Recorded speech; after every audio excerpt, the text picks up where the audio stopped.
ଆଜ୍ଞା ନମସ୍କାର। ନମସ୍କାର ସାର୍ ଆପଣଙ୍କ ନାମ କ'ଣ? ମୋ ନାମ ହେଉଛି ଉପେନ୍ଦ୍ର ପଡ଼ିଆରୀ। ସାର୍ ଆପଣଙ୍କର ବାସ କେଉଁଠି? ଭୁବନେଶ୍ୱର। ଭୁବନେଶ୍ୱର। ଆପଣ ସାର୍ ଆମର ସୁପ୍ରିମ୍ ବ୍ଲେସିଂ ଚାରିଟେବୁଲ୍ ଟ୍ରଷ୍ଟକୁ ଆଜ୍ଞା କ'ଣ ସମସ୍ୟା ନେଇକି ଆସିଥିଲେ? ମୁଁ ଫାଷ୍ଟ ମୋର ରାଇଟ୍ ଗୋଡ଼ ଅଣ୍ଟା ହେଲା, ଅଣ୍ଟା ବୋଲି ପେନ୍ ବୋଲି ମେଡ଼ିସିନ ଦୋକାନ ଆଣି କିଛି ଖାଇଦେଲି, କିଛି ରିକଭରି ହେଲାନି।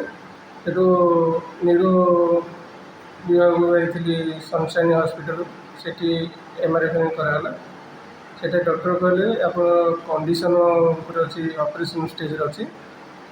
କହିଲେ ହଉ ଠିକ୍ ଅଛି, ସେ ଅପରେସନ୍ ଷ୍ଟେଜ୍ ଆମେ ତ ଏଠି ଲୋକାଲ୍ ଲୋକ, ଆମେ ଘରେ କଥାବାର୍ତ୍ତା ହେଇକି ଆସିକି କଥା ହେବା। ସେଠୁ ଆସିଲି ଆମର ଏଠି ସୈନିକ ସ୍କୁଲ ପାଖରେ ଆମର ସୁନୀଲ ଦାସ ବୋଲି ଜଣେ ଡକ୍ଟର ଅଛି ଅର୍ଥୋପେଡ଼ିକ୍ର, ତାଙ୍କ ପାଖକୁ ବି ଯାଇଥିଲି। ସେ ଦେଖିବୁ ଦେଖିବୁ ସେ କହିଲେ ଯେ ଆପଣ କିଛି କରିହେବନି, ଅପରେସନ୍ କରିହେବ। ଆଚ୍ଛା, ଆପଣଙ୍କୁ ସମସ୍ତେ ଆପଣ ଯେଉଁ ବିଭିନ୍ନ ଡାକ୍ତରଙ୍କ କଥା କହୁଥିଲେ, ବିଭିନ୍ନ ଜାଗାରେ ଆପଣଙ୍କୁ ଦେଖାଉଥିଲେ, ଆଜ୍ଞା ସମସ୍ତେ ଆପଣଙ୍କୁ କହିଲେ ସର୍ଜରୀ କରିବାକୁ। ଆଜ୍ଞା ଆପଣ କ'ଣ କେତେ କଷ୍ଟ ହେଉଥିଲା ଆପଣଙ୍କୁ? ଯେଉଁ କଷ୍ଟ ହେଉଥିଲା ଇମାଜିନ୍ ବାହାରେ ହେଉଥିଲା। ମୁଁ ମାନେ ବସି ପାରୁନଥିଲି, ନା ଠିଆ ହେଇପାରୁଥିଲି, ନା ଗୋଡ଼ ନମ୍ବେଇକି କିଛି କରିପାରୁନଥିଲି। ଶୋଇବାରେ ବି କଷ୍ଟ ହେଉଥିଲା। ଆପଣ ଶୋଇଲା ବେଳେ କଷ୍ଟ ହେଉଥିଲା, ଛିଡ଼ା ହେଲେ କଷ୍ଟ ହେଉଥିଲା, ଆଜ୍ଞା ଚାଲିବାଟା କଷ୍ଟ ହେଉଥିଲା। ଆଜ୍ଞା ଆପଣ ତ ଆମର ସୁପ୍ରିମ୍ ବ୍ଲେସିଂ ଚାରିଟେବୁଲ୍ ଟ୍ରଷ୍ଟକୁ ଆସିଲେ, ଆଜ୍ଞା ଯେଉଁ ଆମର ଡକ୍ଟର ପ୍ରିୟବ୍ରତ ଦାସକୁ ଦେଖେଇଲେ, ଆଜ୍ଞା ଦେଖେଇଲା ପରେ ସେ ଇନିସିଆଲି ଯେତେବେଳେ ସାର୍ଙ୍କୁ ଦେଖେଇଲେ, ଆଜ୍ଞା ସାର୍ ଆପଣ କ'ଣ କହିଥିଲେ? ଫାଷ୍ଟ ଯେତେବେଳେ ମୁଁ ତ ଜାଣିନଥିଲି ଆପଣ ଏ ସଂସ୍ଥା ବୋଲି, ସେ ଆମ ପଡ଼ୋଶୀ ଘର ଜଣେ ଆମ ଭାଇ ହେବେ, ସେ କହିଲେ ଚାଲ ଦେଖିବା, ଠାକୁରଙ୍କୁ ଭରସା କରିକି ସେ ସାର୍ଙ୍କ ପାଖକୁ ଯିବା। ଠିକ୍ ଅଛି ଆଉ ଯିବା।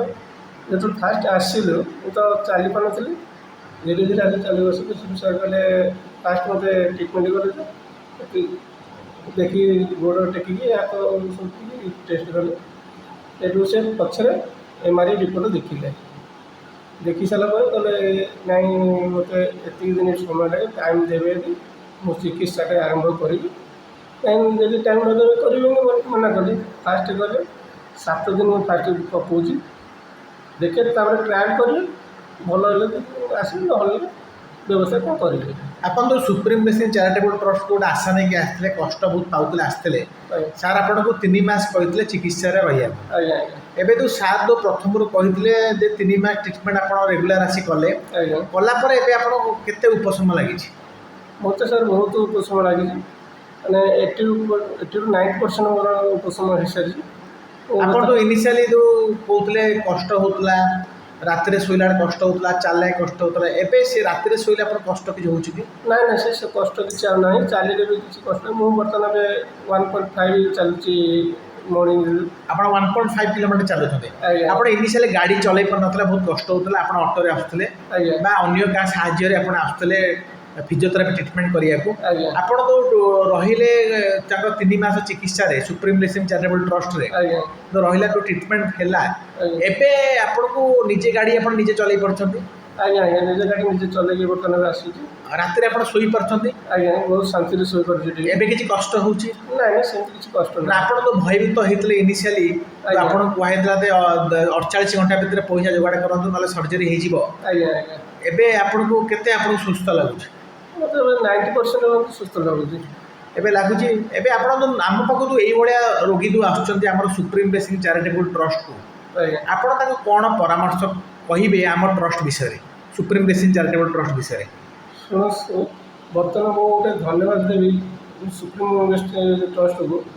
ମାନେ ଏଇଭଳିଆ ପେସେଣ୍ଟ ଯଦି ଆସନ୍ତୁ, ମାନେ ସର୍ଜରୀ ନ କରିକି ଫିଜିଓଥେରାପି କରିବାକୁ ଆସନ୍ତୁ। ଏତିକି ମୁଁ ସମସ୍ତଙ୍କୁ ରିକ୍ୱେଷ୍ଟ କରିବି। ଅପରେସନ୍ କେସ୍ କରନ୍ତୁ ନାହିଁ, କିନ୍ତୁ ଫିଜିଓଥେରାପି କରନ୍ତୁ। ଫିଜିଓଥେରାପି କରିକି ମୁଁ ବହୁତ ଉପଶମ ହେଇଛି। ଧନ୍ୟବାଦ, ଆପଣ ମୂଲ୍ୟବାନ ସମୟ ଦେଲେ। ନମସ୍କାର। ନମସ୍କାର ସାର୍। ଭଲ ରୁହନ୍ତୁ, ଜଗନ୍ନାଥ ମହାପ୍ରଭୁ ଆପଣଙ୍କୁ ଭଲ ରଖନ୍ତୁ।